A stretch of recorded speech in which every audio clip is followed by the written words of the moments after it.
അപ്പൊ ഗായ്സ് അങ്ങനെ നമ്മൾ ലൈഫ് ബോട്ടിന്റെ അകത്തേക്ക് കയറി പോവാണ്. ഈ നേരത്തെ പറഞ്ഞ വീഡിയോയിൽ ഈ ലൈഫ് ബോട്ടിലാണ് നമ്മൾ കപ്പൽ അബാനഷിപ്പ് അല്ലെങ്കിൽ കപ്പൽ ഉപേക്ഷിച്ച് പോവുകയാണെങ്കിൽ നമ്മൾ ഈ ഒരു ബോട്ട് ഉപയോഗിച്ചിട്ടാണ് പോവുക. ഈ സീറ്റിലാണ് നമ്മുടെ മാസ്റ്റർ ക്യാപ്റ്റൻ ഇരിക്കുക. ഈ സീറ്റിലാണ് ചീഫ് ഓഫീസർ എന്ന് വെച്ചാൽ ഞാൻ ഇരിക്കുക. അപ്പൊ ഈ സീറ്റിൽ ഇരുന്നിങ്ങനെ ഓടിക്കുന്ന സമയത്ത് ഭയങ്കര ടെൻഷനായിട്ടായിരുന്നു നമ്മൾ പോവുക. കാരണം നമ്മൾ കപ്പൽ ഉപേക്ഷിച്ച് പോവാണ്. എത്ര നാൾ കഴിഞ്ഞിട്ടാണ് നമ്മൾ എത്തുക എന്നറിയില്ല, നമ്മളാരും രക്ഷിക്കാൻ വരുമെന്ന് നമുക്കറിയില്ല. അങ്ങനെ ഒരു സിറ്റുവേഷൻ ആണ്. ബാക്കിയുള്ള ക്രൂകൾ, ഈ കപ്പലിൽ 19 ക്രൂ ഉണ്ട്.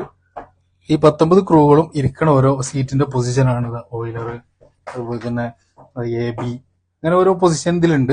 പിന്നെ ഇനി നമുക്ക് സഫർ ചെയ്യാനുള്ള, അതായത് ചിലപ്പോൾ ഒരു ദിവസം 2 ദിവസം കൂടെ ചിലപ്പോൾ നമ്മൾ കരയിൽ എത്തിക്കൊള്ളണമെന്നില്ല. കാരണം നമ്മൾ ഓപ്പൺ സീലൊക്കെ പോയി കഴിയുമ്പോൾ ഒരുപാട് ദിവസങ്ങൾ നമുക്ക് ഇതിൽ പോകേണ്ടി വരും.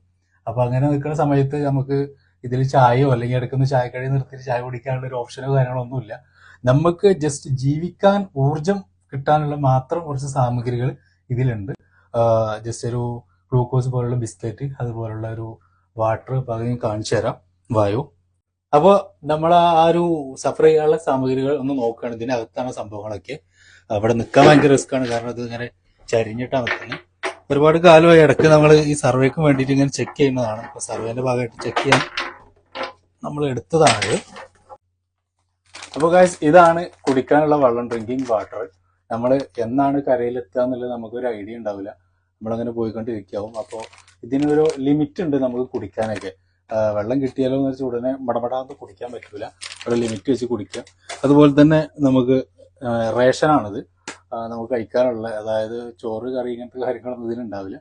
ഇതുപോലുള്ള റേഷൻ എന്ന് പറഞ്ഞാൽ ഒരു പാക്കറ്റുകളുണ്ട്. ഇത് നമുക്കൊരു എനർജിക്ക് വേണ്ടിയിട്ടുള്ളതാണ്. ഗ്ലൂക്കോസ് പോലുള്ള ഒരു സംഭവം. ഇത് നമുക്ക് പൊട്ടിക്കാൻ പറ്റില്ല, കാരണം ഇത് ഒരു ക്രിട്ടിക്കൽ സ്റ്റേജിൽ മാത്രമേ നമുക്ക് യൂസ് ചെയ്യാനുള്ളതാണ്. സോ നമ്മൾ ഇതിന് ഇൻസ്പെക്ഷന് വേണ്ടിയിട്ട് കയറിയതാണ്, ഡേറ്റും കാര്യങ്ങളും ചെക്ക് ചെയ്യാൻ. പിന്നെ ഇതിലുള്ളതാണ് ഈ തെർമൽ പ്രൊട്ടക്റ്റ്. തെർമൽ പ്രൊട്ടക്റ്റ് എന്ന് പറഞ്ഞാൽ നമ്മൾ വെള്ളത്തിലൊക്കെ ചാടിയിട്ട് ഇപ്പോൾ ആള് വന്ന് തണുത്ത് മരവിച്ചൊക്കെ നിൽക്കുന്ന സമയത്ത് ആളിതുപോലെ മൂടി ആളെ പ്രൊട്ടക്റ്റ് ചെയ്യണ സംഭവം. ബ്ലാങ്കറ്റ്, നമ്മുടെ ഭാഷ പറയുകയാണെങ്കിൽ ഒരു ബ്ലാങ്കറ്റ് എന്നൊക്കെ പറയാം. പറയാൻ വേണ്ടിയിട്ടാണ് നിങ്ങൾക്ക് അങ്ങനത്തെ ഒരു ഭാഷയിൽ പറയണത്. പിന്നെ ഇതിലുള്ളത് ഇതാ ടോർച്ച് ലൈറ്റ്, ബാറ്ററി, കാര്യങ്ങളൊക്കെ ഉണ്ട്. ഇതിനൊക്കെ വേറെ പേരുകളുണ്ട്. പക്ഷെ എന്താ വെച്ചാൽ നമ്മൾ സബ്സ്ക്രൈബേഴ്സ് ഒരുപാട് സാധാരണക്കാരാണ്. അപ്പൊ അതുകൊണ്ടാണ് നമ്മൾ ഇങ്ങനത്തെ ഭാഷയിൽ പറയുന്നത് കേട്ടോ. ആൻഡ് രണ്ടാമത്തെ ഇതിലിതാ നമുക്ക് ഫിഷിംഗ് ഹുക്കുകൾ, കാര്യങ്ങളൊക്കെ ഉണ്ട്. മീനൊക്കെ പിടിച്ച് കുക്ക് ചെയ്യാനുള്ള സംഭവമൊന്നുമില്ല, പച്ചയ്ക്ക് കഴിക്കേണ്ടി വരും. എന്നാലും മീൻ പിടിക്കാനുള്ള സംഭവങ്ങളുണ്ട്. വെയിറ്റ്, മീൻ കട്ട് ചെയ്യാനുള്ള കത്തി, കാര്യങ്ങളൊക്കെ ഉണ്ട്. ഇതിൽ കത്തിയാണിത്. പിന്നെ അതുപോലെ ഇതിൽ ഫിഷിങ്ങിന്റെ എല്ലാ ഐറ്റംസുകളും ഇതിലുണ്ട്. വീഡിയോ അധികം ലെങ്ത് ആക്കുന്നില്ല.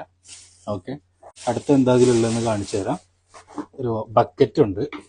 ബക്കറ്റ് വെള്ളം കോരി നമുക്ക് എന്തെങ്കിലുമൊക്കെ യൂസ് ചെയ്യാനുള്ള കാര്യങ്ങൾക്കാണ് ബക്കറ്റ്. പുറത്തെടുക്കുന്നില്ല. പിന്നെ അതുപോലെ തന്നെ റോപ്പ്, കാര്യങ്ങളുണ്ട്. അപ്പൊ അടുത്തതായിട്ട് പിന്നെ കിട്ടിയേക്കുന്നത് ചാർട്ട് മാനുവലാണ്. സ്കെയിലുണ്ട്, പെൻസിലുണ്ട്, മൈക്രോ റബ്ബറുകളുണ്ട്. കാരണം നമുക്ക് പോകുമ്പോൾ വഴി കാര്യങ്ങളൊക്കെ നമുക്ക് ഇതുവഴി നോക്കിയിട്ട് വേണം നമുക്ക് കര എവിടെയാണ്, അടുത്ത ബോട്ട് എവിടെയാണെന്നൊക്കെ നോക്കിയിട്ട് പോകാൻ. അപ്പൊ അങ്ങനെ ഏറെക്കുറെ ഇങ്ങനെയൊക്കെയാണ് നമ്മളെ കപ്പൽ മുങ്ങേ അങ്ങനെ എന്തെങ്കിലും ആ കപ്പൽ ഉപേക്ഷിച്ച് പോകുമ്പോൾ നമുക്ക് ഈ ലൈഫ് ബോട്ടാണ് നമ്മളൊരു ജീവൻ രക്ഷിക്കുന്നത്. അപ്പൊ അടുത്തത് നമുക്ക് കിട്ടിയേക്കുന്നത് ഫിൽറ്റർ കാര്യങ്ങളൊക്കെയാണ്. അതുപോലെ തന്നെ ഇതിന്റെ ടൂൾസ്, സ്ക്രൂ ഡ്രൈവർ, പ്ലയർ, അതുപോലുള്ള ഇതിന് വേണ്ട, അതായത് ഇത് പോണ വഴിക്ക് ഇതിനെന്തെങ്കിലും സംഭവിച്ചാലും മറ്റേ കൂനുമ കുരു എന്ന് പറഞ്ഞ പോലെ ആവുമല്ലോ. അതുകൊണ്ട് ഇത് റിപ്പയർ ചെയ്യാനുള്ള ടൂൾസും കാര്യങ്ങളൊക്കെ ഉണ്ട്. അതിൻ്റെ അടുത്തത് നമുക്ക് കിട്ടിയേക്കുന്നതാണ് first aid kit. First aid എന്ന് വെച്ചാൽ നമുക്ക് ഇതിനകത്തേക്ക് കയറുമ്പോൾ ചിലപ്പം മുറിവോ ഒടിവോ ചതവോ കാര്യങ്ങളൊക്കെ ഉണ്ടാവും. നമ്മളെ ശുശ്രൂഷിക്കാനുള്ള ഐറ്റംസുകളൊക്കെയാണ് ഇതിലുള്ളത്. അതൊക്കെ ഞങ്ങൾ ഒരു ഇൻസ്പെക്ഷന്റെ ഭാഗമായിട്ട് എടുത്താണ്. ഇതിനൊക്കെ ഡേറ്റ് കാര്യങ്ങൾ കഴിഞ്ഞിട്ടുണ്ടോ ഇല്ലെന്നൊക്കെ ഉള്ളത്. അപ്പോൾ അടുത്തത് ഇനി സ്മോക്ക് ബോയന്റ്. ഇത് എന്താന്ന് വെച്ചാൽ ഇത് ഓപ്പൺ ചെയ്തിട്ട് നമ്മൾ വെള്ളത്തിൽ ഇട്ട് വെക്കും. അപ്പോൾ ഇതിന് സ്മോക്ക് വരും. സ്മോക്ക് വന്നതിൽ അടുത്തൂടെ കപ്പലോ അല്ലെങ്കിൽ ആരെങ്കിലും പോർട്ടോ എന്തെങ്കിലുമൊക്കെ ഉണ്ടെങ്കിൽ അവന്മാർക്ക് ഇത് നമ്മളെ സ്മോക്ക് കണ്ടിട്ട് അവർക്ക് അറിയാൻ പറ്റും ഇത് ലൈഫ് ബോട്ടിൽ നിന്നുള്ളതാണ്, കപ്പൽ മുങ്ങി ഏതോ ആളുകൾ പെട്ട് കിടക്കേണ്ടതെന്നുള്ളത്. അപ്പോൾ ഇതിന്റെ പേരാണ് ഹാൻഡ് ഫ്ലയർ. ഇതും അതുപോലെ തന്നെ ഒരു സ്മോക്ക് വരുന്ന ഒരു സംഭവമാണ്. നമ്മളിത് ഓപ്പൺ ചെയ്തിട്ട് ഇതിങ്ങനെ പിടിക്കുമ്പോൾ ഇതിന് സ്മോക്ക് കാര്യങ്ങൾ വരും.